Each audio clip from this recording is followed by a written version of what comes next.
Hey, welcome everybody to the Director's Garage Live Friday happy hour edition of the show. Let's see. Is this not?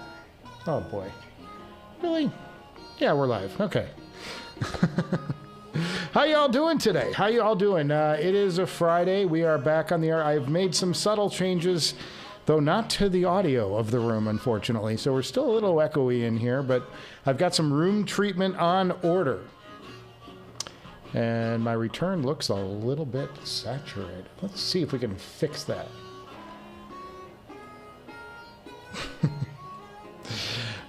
So good to be here. So good to be here. Oh, we gotta get this music down too. It's a little extreme. Okay. Well, how's everybody doing? I've got some stuff to talk about today. That's why I'm going live. I got something I want to share with you guys that's just mind-blowing. And I've also got, what else? I've got something else. Oh, I was going to talk about the MoFi thing, the mobile fidelity thing, because there is action there. If I can find the piece of paper. I don't know what I did with it. Maybe it's over there. Dang it. I'll have to jump off camera and get that. What's going on in your world? Give me an update. Tell me how you guys are doing. How was your week? Hopefully everything was good by you. Make some more camera adjustments while we're sitting here and waiting for people to filter in. Interesting. So I've ordered a bunch of acoustic panels, which clearly aren't here yet. I have the proper lens this episode, which is nice. I can get rid of these. Yeah, I have the proper episode, or the proper lens on the camera, which is really nice because last week I had the wrong lens and it was like really all kind of in focus and not the way I like to do things. Still making some, let's see, what can we do with, will this help us out? This might help us out a little bit. Let's see what this thinks. I'm getting some feedback from my TV. That's probably not helping things at all. How about muting? Do you have a mute? Can I mute you? Oh, there we go. Mute. Hey, that might stop some of the echo. Nothing like a little bit of feedback, folks. So what do we got going? Well, I have a new box from Audio 46 that just came in. Very excited about that. That's going to be in an upcoming episode. Next episode is going to be a shootout episode between the Blue Hawaii SE and the Malner. We can turn that down.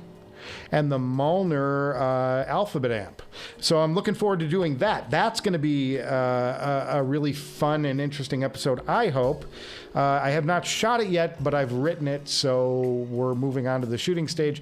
I was kind of hoping a couple of the extra things would get here so that maybe I could take some echo out of the room before I did a full episode, but you know, maybe I'll just go it alone. At least I have the good lens now. I've got the right lens. I've got the good lens. It's a 35 millimeter f1.5 for those keeping score at home. And for those not, well, it's just a bunch of numbers and letters. I'm still messing with the video picture here though. And it's like jumping around. Let's try this. Oh, maybe that's better. Let's try that. Okay, other things. So I want to talk about this real quick. Hang on 2 seconds. Nothing says ratings like going off camera. Yeah, I got this, guys. I got this. And what this is the,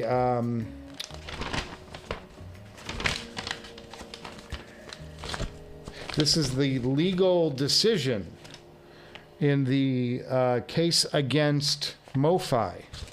And if I wanted to, they have a bunch of forms in the back I can fill out and tell them all the albums that I bought that they fooled me on. And if you guys don't know what this is about, Mobile Fidelity got busted last year for telling us they were giving us one-step albums off the master. In other words, everybody thought that it was going from a tape directly to lacquer. And that clearly wasn't the case. That clearly wasn't the case. What they were doing was taking the master, making a DSD copy. DSD's, you know, one of the best. I think it's the best audio format, digital format. And then they were cutting their lacquer from the DSD file, which, if you're buying into an analog concept, is a little disappointing. Because we were thinking, we've got this thing, you know, like Analog Productions, everything comes off of the master tape directly to a lacquer or a dub, and then the lacquer or whatever, and then they press the records off of their lacquer. Well, they weren't doing that. They were doing a digital copy of the master at, you know, they'd go to Sony and spool up Columbia, let's say Bridge Over Troubled Water, and then they'd make a DSD file of that, a good copy, you know, not that they were skimping on the copy, but they'd make a copy of that, and then they would take that to their labs, and then they'd make their pressings off of it. That pissed a lot of people off. I was not thrilled when I heard that. I'm still going to tweak this up a little bit. God, I can't stop. I can't stop, boys. Messing with my camera settings, trying to get it just right for you guys at home. But you'll notice everything back there is a lot fuzzier because we're on a much better lens this week. So anyway, the ruling is in, and they explain the ruling, and you get 10%. You can get a 10% coupon, or I don't know. They talk about the different things you can get. I don't know that I'm even going to bother. It seems like an awful lot of paperwork for a couple of bucks. But it's kind of crappy that they had these very expensive records that they were selling us, and they weren't telling us what they were selling us. That kind of sucks. So I got this ruling in the mail today. Came first class mail. Nice to know. That's one thing. Now the big news, and now we've got some people in here. I'm going to talk about, and then we'll get to the chat, guys. Don't worry, I'll take care of you guys in the chat. But cheers! It's Friday. We made it. Those in America, we're heading into a big holiday weekend. So good, so good. Pure vodka, vodka on ice, vodka on ice. No, the big news that I'm going to share with you, this is, if you're not familiar, this will blow your mind. This is going to, I mean, it's seriously going to blow your mind, okay?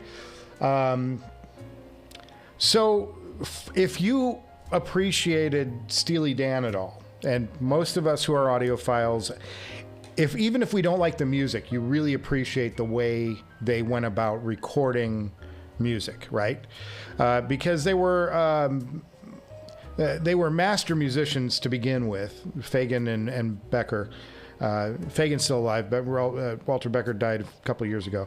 But they also, when they would go into the studio after the first record, they employed a diverse and masterful group of musicians to play along with them. And they always got the best of the best players to play on these records. So like when you get Steely Dan style, but you're getting somebody who's really proficient also playing these different instruments. They didn't just go out and say, hey, anybody here play saxophone? No, they went out and got like the best saxophonists. They went out and got David Sanborn. They would go out and get whoever was hot and phenomenal for whatever they were particularly going to record on a given day. Really great stuff. Really great stuff. So their last recording before their big break was in 1979. It was an album called Gaucho, right? This is all going somewhere. This is a good story, I promise you. This really pays off. And it's something you guys are going to be able to experience. So their last album they were recording was called Gaucho, right? And they released that, I think it was in late 1979, early 1980. Might have been 1980. But so in 79, they went into the studio at the beginning of the sessions, and they laid down a track. And it was going to be their first single off of it. And let's see. Expanding Dan. Here we go. No thanks. And one of the songs they recorded was a song called Second Arrangement. Okay, and what happened was they recorded this song front to back, had it completely finished. They had all the vocals done, they had the horns, everything was laid into this track. And they went home, and it was going to be the big first single off of Gaucho. And some engineer overnight erased the tape. It was a mistake, it was an accident. I've experienced this myself in the video realm. If something goes wrong, you lose it. And the tape was erased, the whole song. All that was left was the fade in and the fade out. Everything in between, which was the song, was gone. So the band went about recreating the song because they still wanted to release Second Arrangement as their first single off of Gaucho. So they went back in the studio and they re-recorded it. As best they could remember how they did it, and they get done with the piece and they're listening to it back, and Fagan and Becker are in there and they're listening to it and they say, this doesn't have the mojo or the magic of that first recording, just scrap it. So the song goes away. The song goes away. There's no record of this session, of this song, because the original, the first time they did it, got completely erased.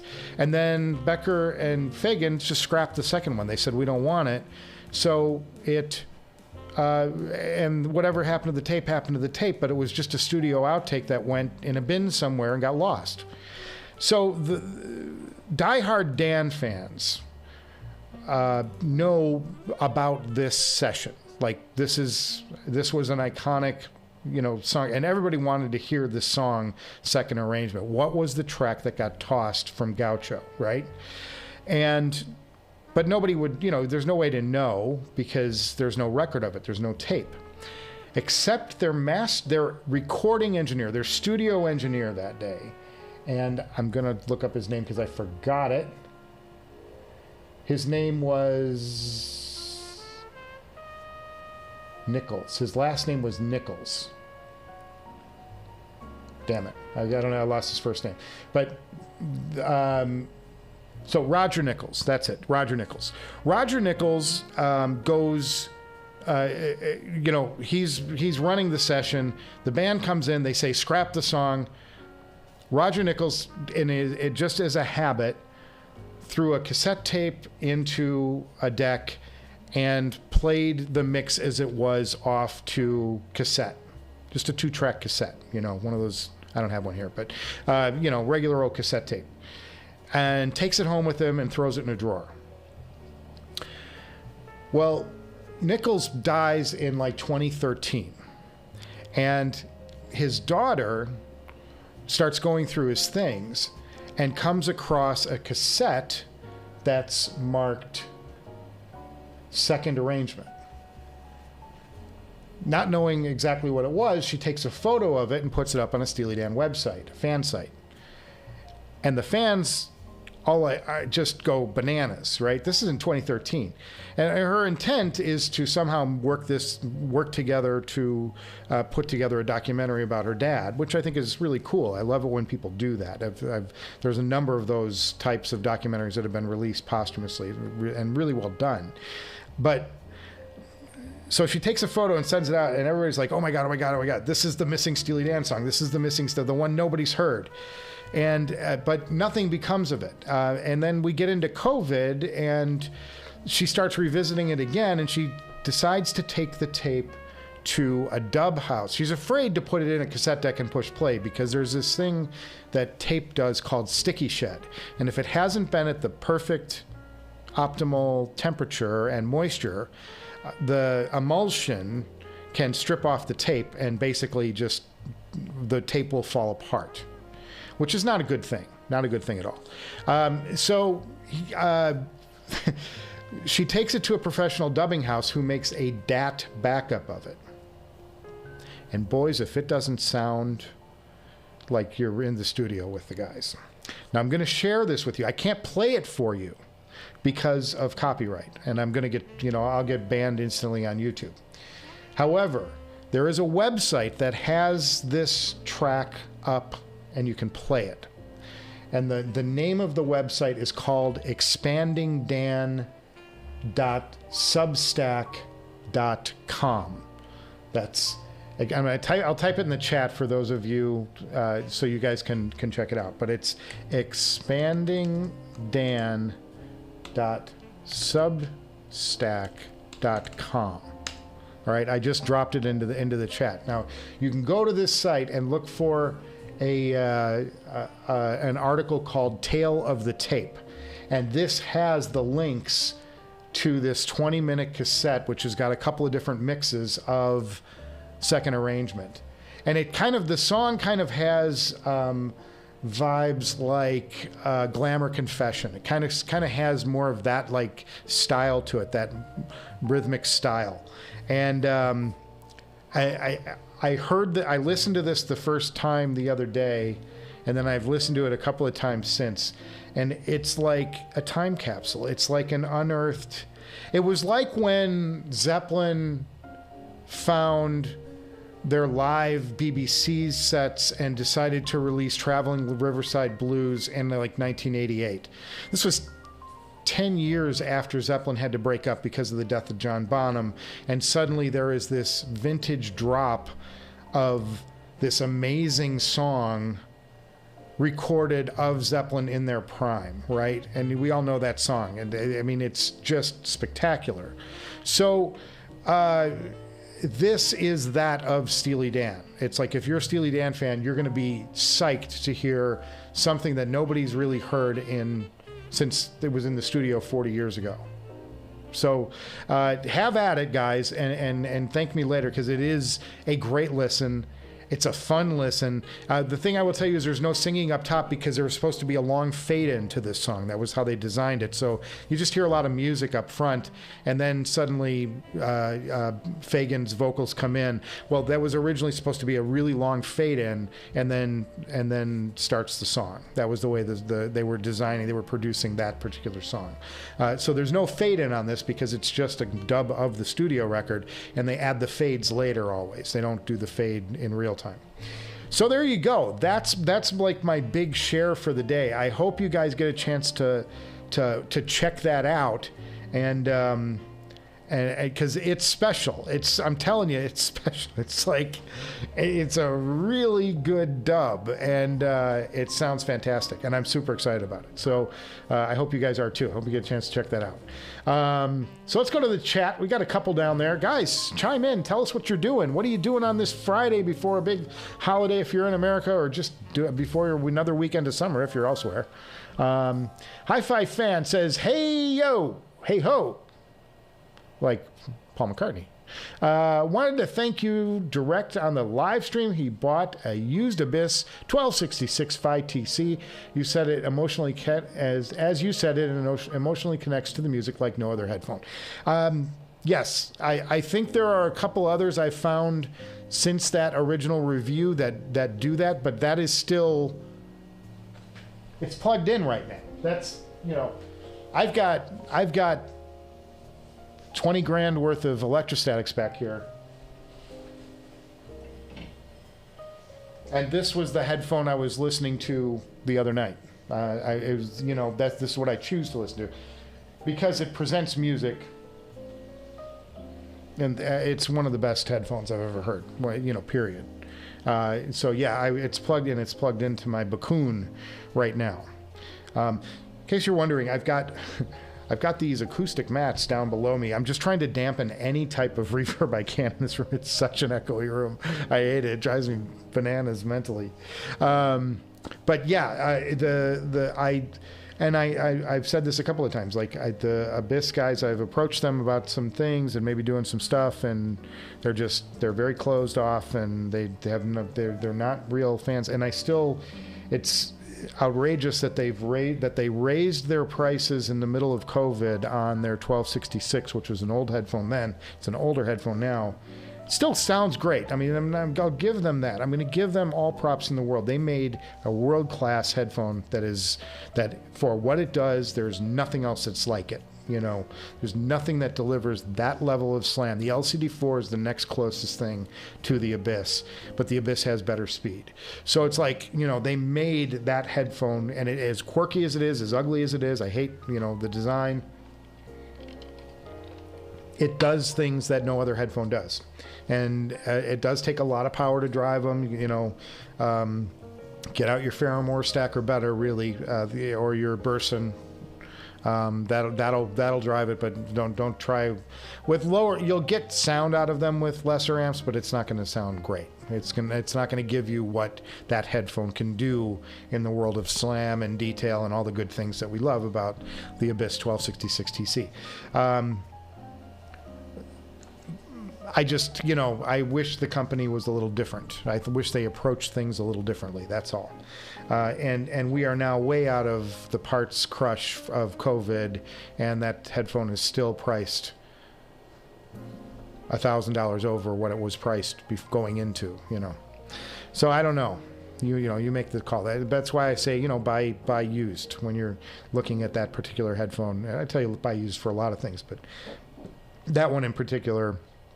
There's a lot of them out there, and they show up on HeadFi all the time. Had an interesting thing happen on HeadFi. I thought my sales, I was banned from doing sales on there, and I didn't know. So I wrote them, and I said, "What's up, dudes?"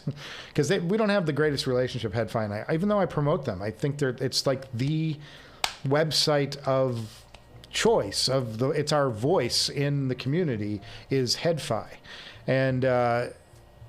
They don't like me. they don't like that I do a show. They've you know, cut me off at the knees, or threatened to cut me off at the knees several times. So I thought they banned me for some reason from selling, but it turned out that I needed to turn on two-factor authentication in order to sell. So I'm selling again. My Susvara is back up on HeadFi, in case you guys were wondering. And by the way, just to button the note on Abyss, I have been looking. I've like, seriously, I came close a couple of times before we got into this financial disaster. That is a brand new house.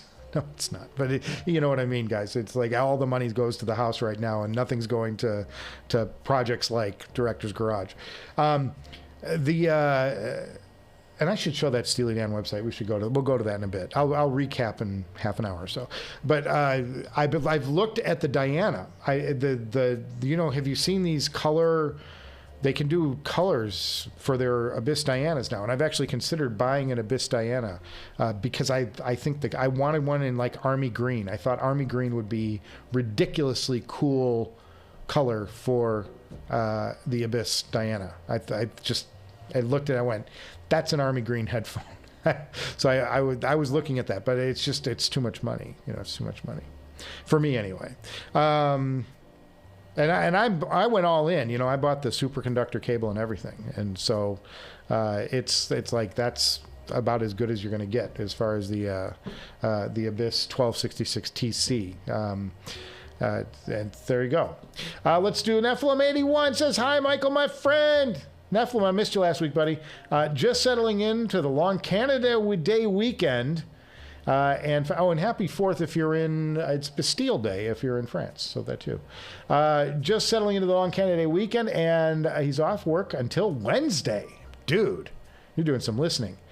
Finally get his Bathys Aurum amp on Tuesday, 2 months in the making, and delivered just in time before he's got to go back to work. Richard Spector, howdy, gents, joining the lake. Hey, guys, cheers. Well, you're always welcome. Stop in anytime, even if it's for a few minutes. Just hang out. It's a good time. And contribute. We love people who contribute in the chat, say something. We're just having a good time. That's all we're doing here. Let me go to that because I do have the laptop up today. Which is great. I hope you guys are liking the new digs. It's a little bare yet. I got some things to put up. I've got some posters and different things I'm gonna go for at some point and get the background decorated. And I'm also gonna have the acoustic panels up on the walls that'll kind of also do a thing.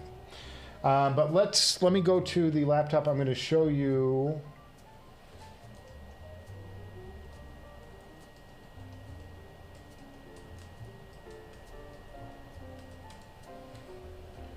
All right. So there we go. So let me go to the laptop up here because we can and we will. I hope my picture's looking a little better today. I've did some color correction on it. I've been tweaking it a little bit as we've been going. Hopefully it's looking more ripe, more something, more better. I don't know. Too much fun. Okay, let's go to, what do we got to go to? I got to go to the MacBook Pro. Let's do that. Okay, so now we're on the MacBook Pro, and this is the website, Expanding Dan. I'm going to pull my mic over as far as I can go. Expanding Dan is the website, and then you can give them your email, you can donate to their channel. I won't tell you not to, I just say, and then go to their main story, which is, and they have the second arrangement, the story of how the original was erased, and then you can go to the tail of the tape, and this will play you, if you scroll down, this that's the song, and then here is where you can play it. I won't play it because I'll get sued.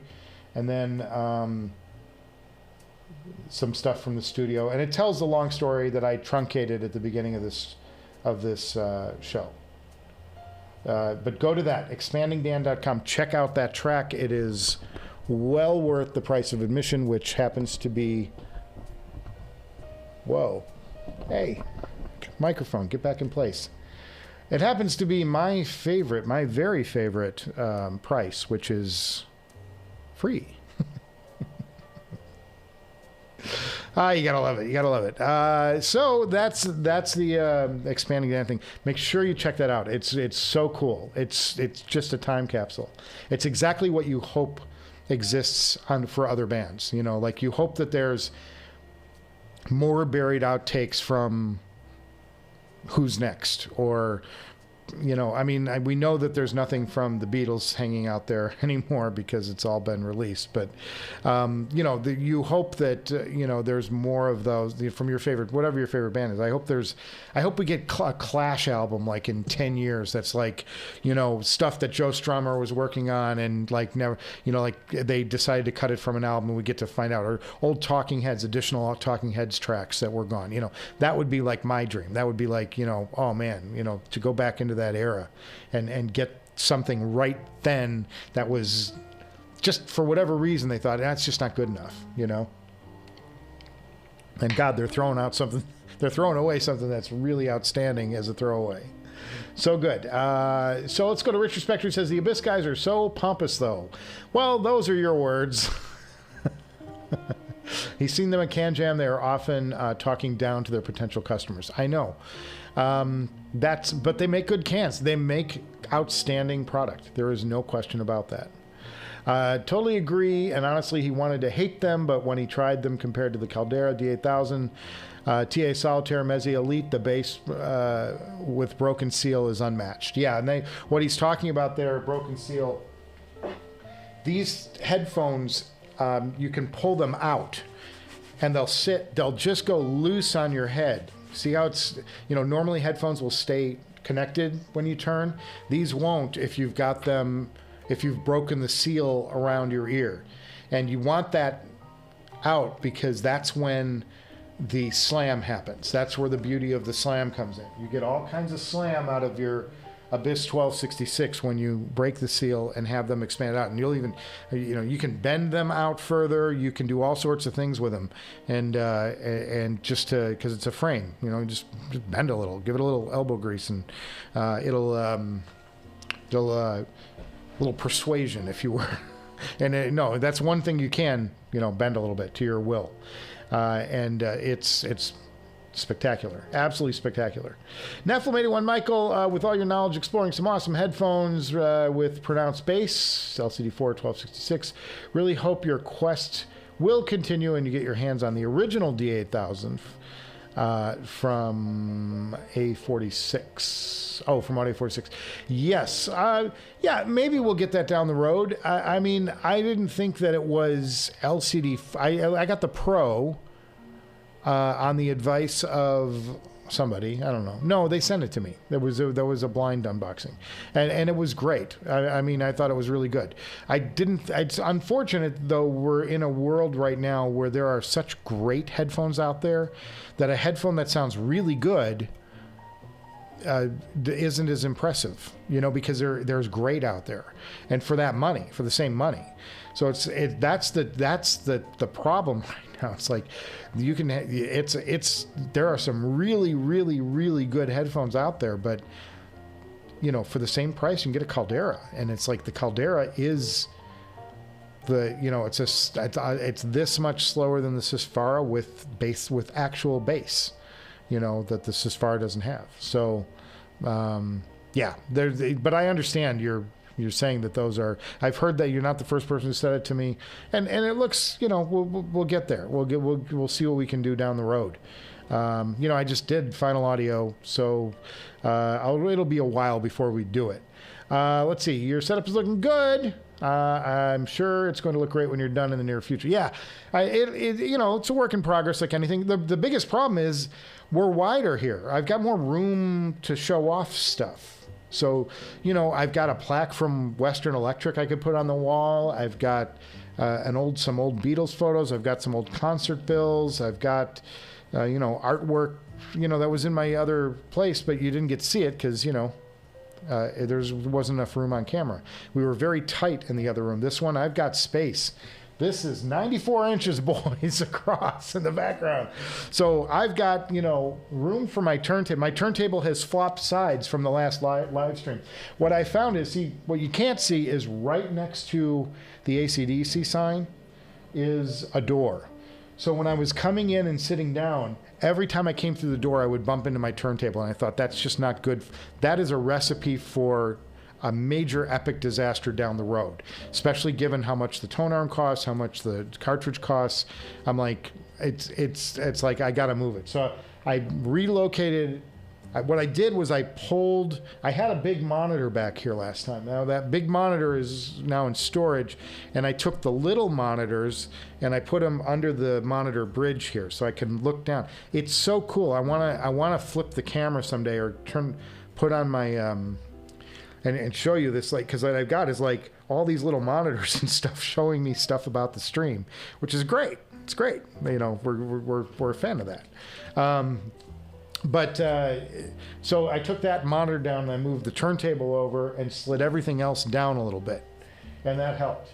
And we still have the back row with the reel-to-reel and the Blue Hawaii, and then my other tube Goddess, my Woo tube audio guide. So that's phenomenal. You know, I'm really happy with this setup because we've got room to actually test gear here, to check stuff out, to you know, really dive in. And there's still another half of the room behind the camera, which is about 6 feet in front of me. There's room on the other side of that for a little listening area. So I'm going to get a couple of chairs in there. I can play my my Vandersteens. You know, that's the plan down the road. It's gonna be a while. You know, these are all long term. We're broke. Like, I'm not. Somebody approached me about doing a trade for the Susvara. I'm like, dude, I gotta have the cash. Like, we moved. So fun. So there we go. So there's that.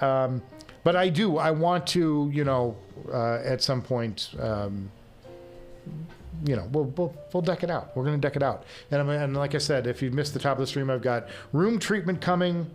I've already ordered the first part of it. I got to do it in 2 stages because room treatment ain't cheap, boys. They look like little picture frames with cloth over them, but they stuff them full of magic to suck up the echo in the room.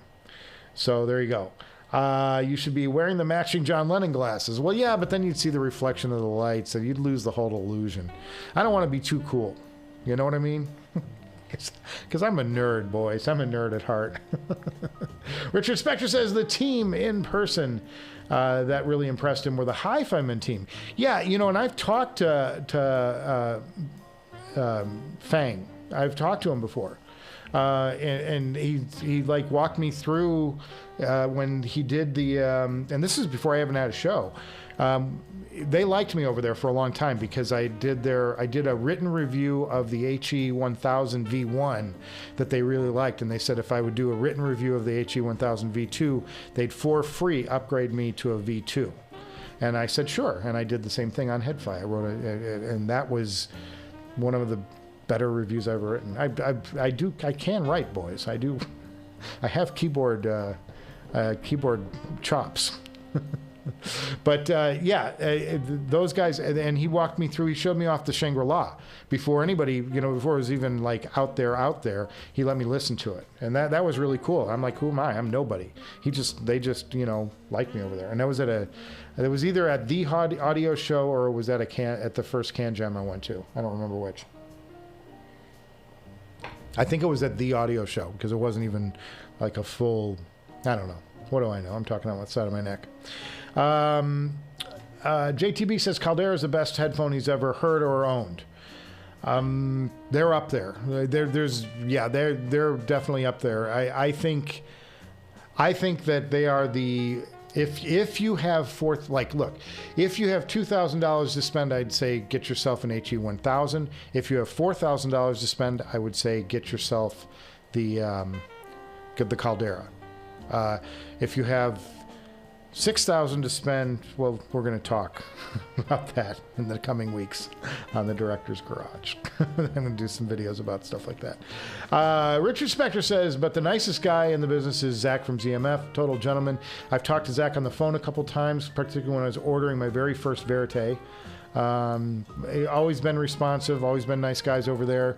I just wish they would send me some stuff to audition so I didn't have to spend $3,000 every time he comes out with something, just so I could do a review of it and promote his awesome brand. Nephilim81 says, Michael, any chance you'll do another reel-to-reel video and have a shootout with the Lena? Boy, that would be a mean analog showdown. My money was on the Lena, though. Yeah, probably down the road. I've got to get back into the habit of regularly making videos. I haven't shot one since before the move. I've been sort of waiting to get this space a little more settled and looking the way I want it to look before I do a full-blown production show. I would love to get I don't think I'm going to be able to wait that long, but I'd like to get some of the baffling in and on the walls so it wasn't quite so echoey. I'm very sensitive to the sounds of this place, and it's bouncing around a little bit here. A little better today than it was last week because we've got more stuff in here now, but it's not there. It's not where I want it to be from an audiophile and from an engineer. So there you go. Disco ball on the ceiling coming soon. That's not a bad idea, JTB. That is not a bad idea. Sell the Susvara to add to the Lena stack. I sense a master clock. I'd love to if I could sell the Susvara, but I haven't found a buyer yet. And there was a couple of used Lena stacks kind of broken apart, went up for sale on the various websites around the internets last week.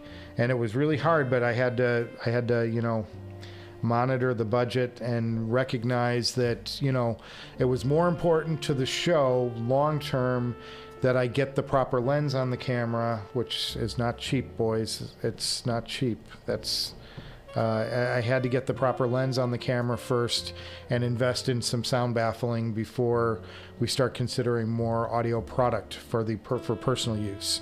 I got to get this place sorted and in some kind of shape so that we're moving forward, and that people, once we clear that 5,000 sub number, I don't even know where we're at because I haven't been paying that much attention, but we're getting close to 5,000 subs. Well, I want to be ready to launch and have quality video and sound. I think the lighting's getting better week by week. I know the live stream's a little wonky. I'm still working on that. I'm sort of basing it off of what my return picture is coming back into this monitor here, and I'm sort of adjusting for that. I'm sending it out a little bit washed out. It's coming back kind of saturated and nice. So I hope it's looking better at home, more gooder. I'd be a writer. I hope it's coming across better at home now than it was last week at this time. I'll compare the streams. It should be brighter. It should be a little less, into the bass and stuff. I'm going to save this setup because I think we're looking better this week. Correct me if I'm wrong. Somebody put a note down in the chat, please. Tell me how it's looking. I know it's not sounding perfect. We're getting on it. We're getting on it, boys. I mean, I could just put these baffles behind my head and that would... but this would be kind of a strange way to do a whole live stream, right? Fun with props. Leon says, have you considered selling most of your collection and getting a Shangri-La HE1 or Warwick Apero? No. Because that would... Where do we go from there? You know what I mean? Like, once you have an HE1, what show do I do at that point? And the fun of this is I can get an X9000, SRX 9000 in, and I've got the Carbon sitting here to compare it with. And I've got two energizers to shoot out. And I mean, I think that forgive me if I'm wrong, but I think there's more content value in those kinds of shootouts for you guys than having me sit here and listening to an HE1. Because once we get past that first video, which would be a hell of a reveal, boys, be a hell of an unboxing, where do we go from there? It's, there's the shock value of it is great, but, the value of the Lena is it's the backbone of now all the other headphones that I get in here to review. I know I've got a super high, not that the old DAC wasn't, but I've got a DAC that I'm really vibing with for now. Until I get tired of it and I replace it with, whatever. The Mala Tambaki, whatever it is. Where is my DCS Lena? Well, it's right back here, boys. It's right back here. It's right there on the table. It's, it glows, it shows, it does nice things to audio. And I've got it wired into both the electrostatic, and I've got it also wired into the Bakun. So there's two paths out, and you can go electrostatic off of it, or I can go into the Bakun for amping for my regular headphones. And both are fantastic, by the way. Both are fantastic. Very exciting. Richard Spector says, good, but a bit soft. Oh, Richard, really? Let's turn on the zebras on this monitor. Let's see what's going on here. I've got zebras on this monitor. Focus peaking. It says my eyes are in focus. Let's see where the focus goes away. It goes away there. In focus. All right, I could shallow it up a little bit. Stand by, boys.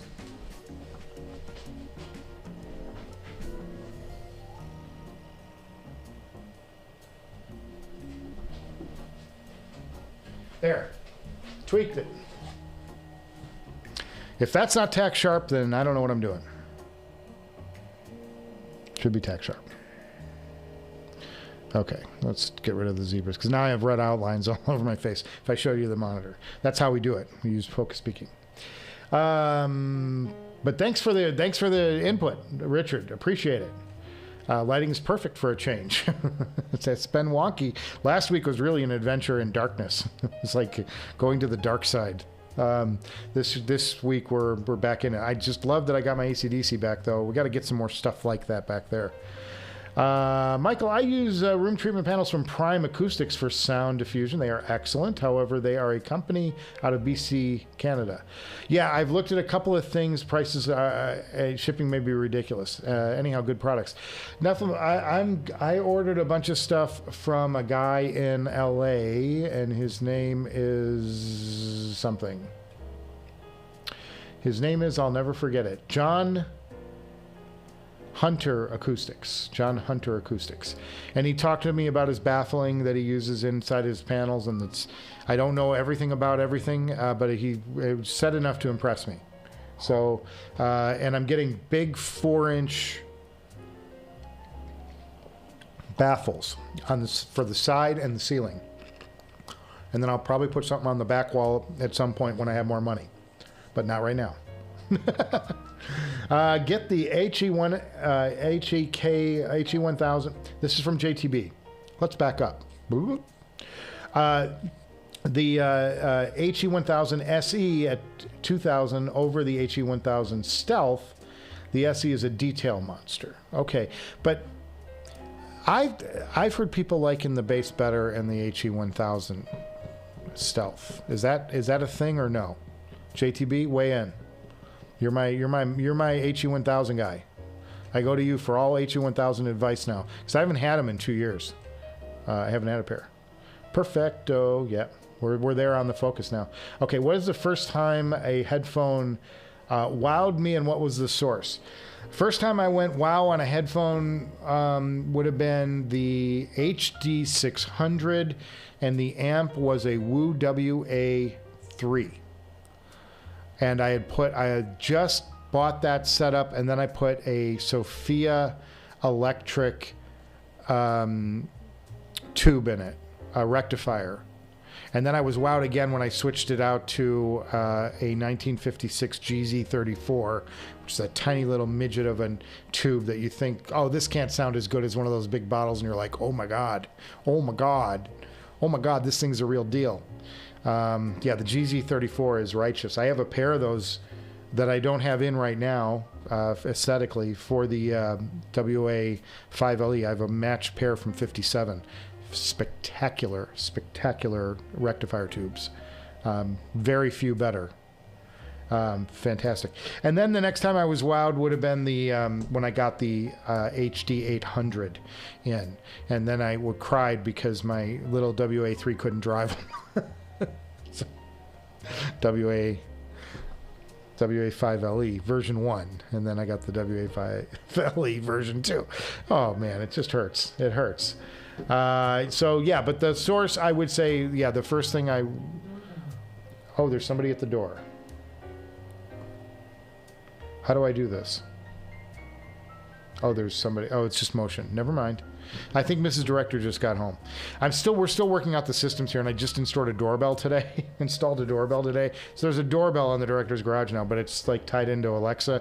So anytime something gets in the video camera of the Alexa, it's like, there you go. So that was the source. Michael, any tube rolling lately? None at all. I've just found my tubes. I found a box of tubes. None of them broke, thank God. And I have not even fired up the WA5LE since I've been here. I haven't even tried it. But it's wired. It's ready to go. I just have to have time, and I've had no time. Almost every moment that I'm off camera, not doing this live stream, has been spent working on the house and getting stuff working. Putting in a new lock, putting in a new, we just had a bee disaster next door today. I mean, there's always something going on around here. It's crazy. But we're getting close. Cheers, boys.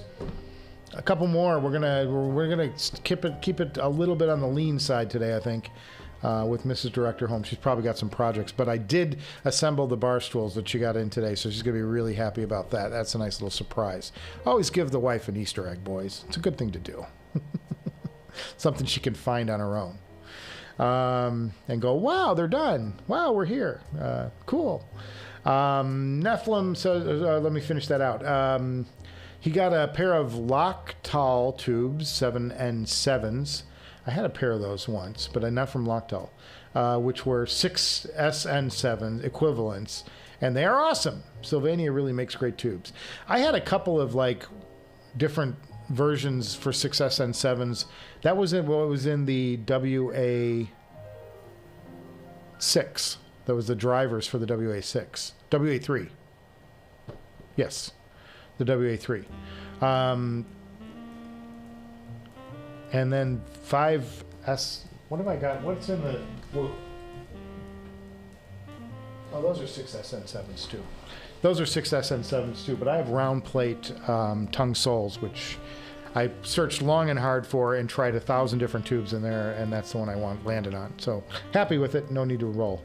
And then I've got the Western Electric 300Bs and the Takatsuki 274 rectifiers.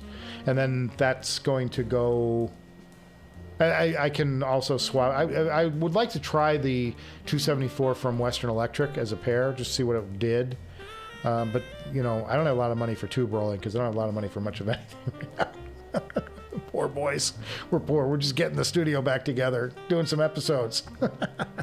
Ace Spades cheering in. Toast to you, Ace Spades. Welcome. In our waning minutes of the Director's Garage live stream for a Friday. It's not a hump day, but it is a happy hour hangout. It's a 3H club today. The one thing that's a little odd about this setup is that I got to look off camera to see the chat. Now I could move it over here, I guess. And then I'm a little less shifty. Just seems like I'm rude, turning my head away from you guys. Go to Richard Spector. Any thoughts on the Ferrum Wandla DAC only? Uses ESS 9038 chip. I don't know what else uses that chip though. What else are they putting that one in? But HQP filters, never heard of HQP built into a DAC. I have not heard it, and you know, the Ferrum stack was good as it was, so I wouldn't expect Ferrum Audio to put out anything bad. And at $3,000, it might be the steal of that price bracket. 2,000-3,000. What's that going for, Wandla? Let's look it up. If only there was a website that could tell me what all things cost. Oh yes, there is. It's called Audio 46. There's Mrs. Director. Mr. Director, you are needing a new spotlight. Can you direct me to where they might direct some light? I will Mr. Director? I will get to that. They're asking. Oh, they're asking for one? Yes. One of those. Garage. Oh, that's helpful. No, garage in front of the workbench. There's a box. On the top box, there's a bunch of bulbs in there. Great, thank you. We're having electricians in. For one thing, you should note that the stream is much faster today. It's much livelier because I've got a direct line down to the garage. I had an electrician run an internet cable right down all the way to the garage. And they're back today to fix an outdoor light where I put this in and it exploded. I went, that's not the way it's supposed to work, I don't think. Wandla, we were looking up, boys. This is a lot how my life is like, by the way. Like a series of not connected things that I'm trying to juggle and keep all in float. Shop by brand. Let's go to Ferrum Audio, please. Ferrum. There it is. And the Wandla goes for $27.95. $27.95. There is a review up there, and it's 5 stars, but I don't know. You write a product review on a website that you bought it from, you probably just want to brag about your purchase, I would think. But I think it's great, and I was a huge fan of the Ferrum stack. I got rid of it, as you know, in my multiplayer deal for the new stacks X9000, and it was honestly a fair trade, but a very expensive trade because of the shipping costs. I think I told you that in the video. So fun. But I'm a fan of Ferrum Audio, and I think that their stuff is good. Also makes me think okay. Where was I at on that? Wandla.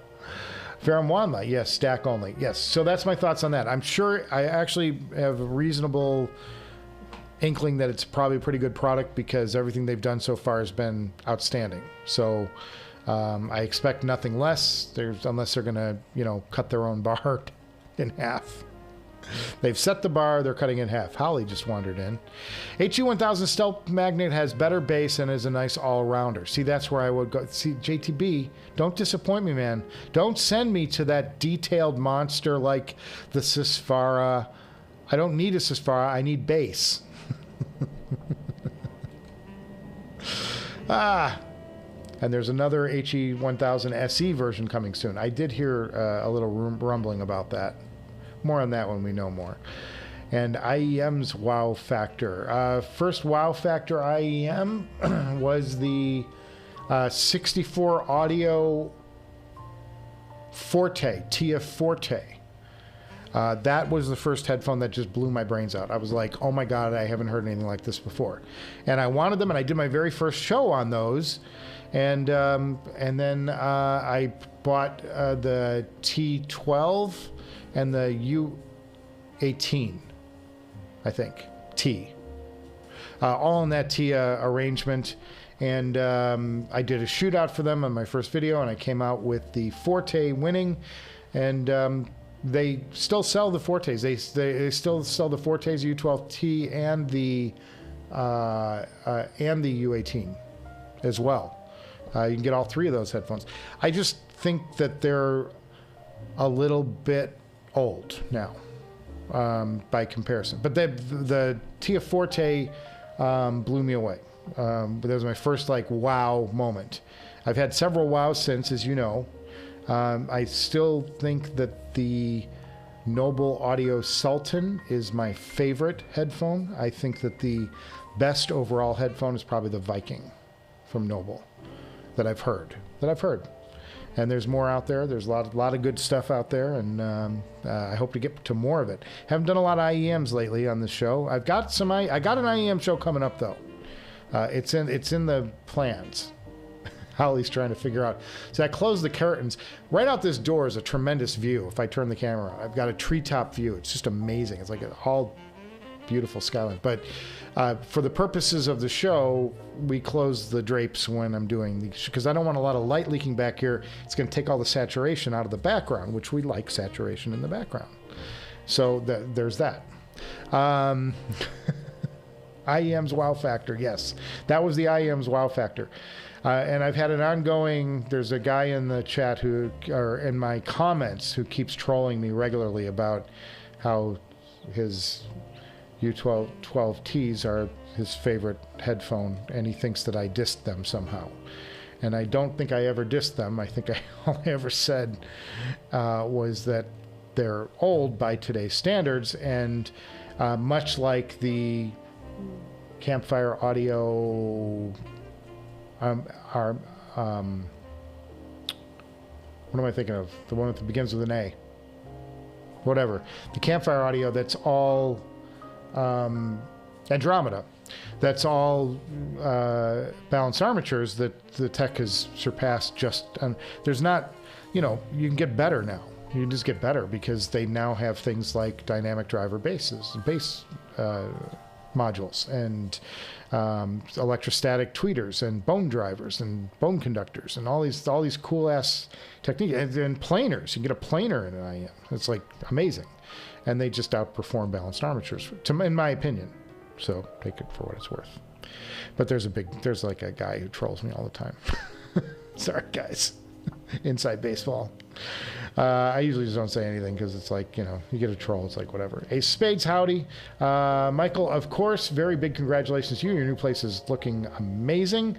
Love what you're doing. Really awesome to see. Hope you stay in the audio world for a long time. I'm not going anywhere. I just need to get the place good enough to make, the live streams are kind of like it's like our bull sessions, It's kind of like we roll up our sleeves, we pull up a beer, and we go. The regular episodes I do, I like them to be polished and special and produced. And I like them to look like something. And I don't feel like the place is in a place yet where it's close. And I may just go at some point just to get something done. And I need to get, episodes posting regularly so that we can get back on the, money train. Not that there's any money train, it's just on the money trickle from Google to get that done. But I'm not going anywhere. I love the hobby. I love you guys. I love doing this. I love doing the show. I just have to have time enough to do it. And right now we're still kind of in move-in mode, really. But we're getting there. I still have like 3 boxes loaded with cables on my deck right outside on the balcony. It's like, just find time to put it all away and sort through it and decide what I want to go into deep storage or what I want to toss, whatever. Plans for the 4th weekend. You're looking at them. That's all we can do. We stay home and eat salad. But I'm in the 120s, or in the 220s, boys. My weight came down. I'm getting fit. Things are getting better. I'm very excited about that. That my weight is under control. We're back in the 220s, so we're going to get down to about 210 or so. That's going to be fighting weight for a while, and then we'll see what else we trim from there. But I got about 15 more pounds to go, and we're going to be home. But I've dropped a lot. I was at 260 something, boys, back in my max, back in height of COVID. Not good, sitting on your butt all day in front of a microphone. Now I've got 3 flights of stairs I got to negotiate. I'm getting a natural workout. I'm closing the rings just living here. Nephilim81 said, God, the Takatsuki 274B is a monster. What a tube achievement. Never ceased to amaze me. No stone left unturned. Well, I mean, that's the tube of record as far as 274s. That I think, but I have a bunch of them. I have the USAF 596, which is the Frankenstein-looking one with the electrodes, and the GZ34 is still maybe my favorite rectifier tube, and it's just this stubby little no-nonsense thing that sounds awesome. Would Audio 46 send me the Wandla so I could review it? Well, they might. They could. They could send me anything they want if you're listening, Audio 46, which is where you should go, boys, to buy all of your headphone needs. Do you know Audio 46 has a coupon code deal with the Director's Garage? If you put in the coupon code Director's Garage at checkout, all one word, you can save an extra 5% on most of the gear they carry, but don't think that it's going to work on brands like Grado or Campfire, because they don't work with them on pricing. But on most of the items they carry, you will get that 5% off. And when you're talking about a $2,700 purchase like the Wandla, dude, that's real cash. You're going to get some cash back in your pocket, and you can buy something else. Shameless. I got to do those things, though, because I love Audio 46. They've been supporters of the channel since we went on the air, and I send viewers their way any chance I get. They're your personal audio superstore. They have free shipping and price matching. Mr. Foster moved slated never. Mr. Foster moved slated never yet. Here he is. You mean Daniel Foster, maybe? Oh, okay. You lost me on the grammar there. Richard Spector says, by the way, rest in peace, Alan Arkin. Yeah, I've interviewed him a number of times. I interviewed him for Little Miss Sunshine, and I interviewed him for Argo, those 2 movies. So I did sit-downs with him. Good guy, good, just a workman actor. And honestly, I appreciated him back. He was the psychiatrist on MASH, the MASH series from the 1970s and 80s, early 80s. So yeah, and that was where I always loved him. And didn't he have a role on West Wing too? He came back. He was also something on West Wing. I don't know. He had a recurring role. Anyway, guys, last few and then we'll go home. That's great. Stay healthy. Yep. Underweight. He turned down his investor. Now he's depreciatively underweight. Later audio files. Daniel, cheers, buddy. Have a great weekend. Great weekend to all you guys. Michael, I love this hobby, and I'm happy we'll have many more years enjoying what we love. The enthusiasm, the excitement, the sound impressions will never die. Such a great journey. Yes, it is, boys. All right, we're going to start wrapping things up for this Director's Garage live stream. We went about an hour or so. Just, got to check in with you guys, Whole new Pixel Pipes coming in late. Whole new camera angle. Yeah, it's a whole new camera angle. It's a whole new studio. Go grab a paintbrush. No, we're going to paint the walls with light, boys. That's the key. You got to do it with light so you can change it up when you want. Rag IEMs, and they're amazing. I've got a bunch of, I'm going to do an IEM episode soon, ML Jenkins. That's coming up. Yes, Pixel Pipes, you're very late to the party. We're just about to sign off. I've been on the air. Mrs. Director came home, so I want to go check in with her. I'm sure she has ideas. So that's going to wrap it up, guys. And we're going to, I'll have a new episode out. I don't know, whenever.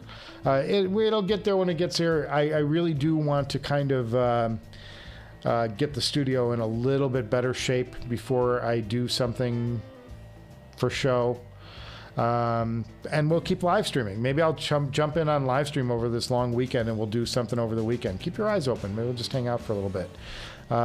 See what happens. See what happens, guys. So until then, I will see you guys, though, you know, before you know it. Now I'll get off the air. Totally unprepared for this, by the way. Let's do that.